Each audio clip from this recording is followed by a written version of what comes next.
I feel like one of the few places I have been buying books from still is Book Outlet, just because their books are so cheap. And I have been wanting to get my hands on this one book for a very long time, so I just added a few other books to it. Earlier this year, I read Supremacy by Parmi Olson, and this was a really insightful look into AI. I had tried reading Empire of AI earlier this year, couldn't get into that one. That one was much longer and focused a lot more on just OpenAI, whereas this one looks at OpenAI as well as Google and DeepMind, so it just was a little bit more expansive in scope. It didn't get into as much detail, which I liked. So yeah, this was definitely one of my favorite reads of this year. And then I also picked up a few other books just to fill my cart to get to $50.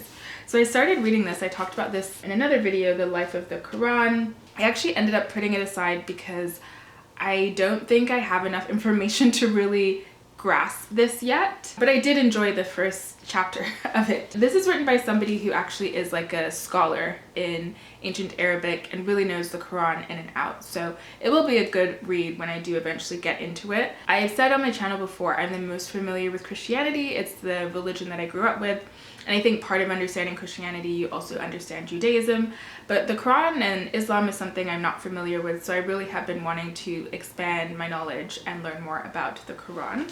Then I also picked up this book, Inspiration and Incarnation, because I've been really looking at understanding more about the difference between Judaism and Christianity.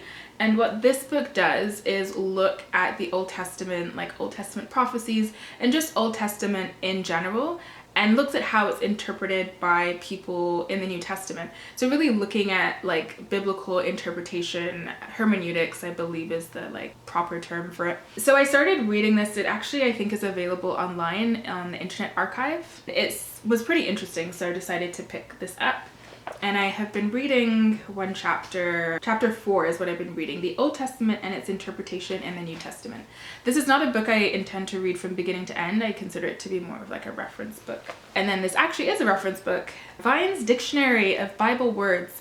I used to use this like years ago online, and it was like $7. I just was like, let me pick this up. There are certain concepts that are mentioned in the Bible sometimes that it can be a little bit confusing, and what I like about books like this, I was looking at it, is it'll take a concept and then it will show you how it's used. Like it will provide different citations.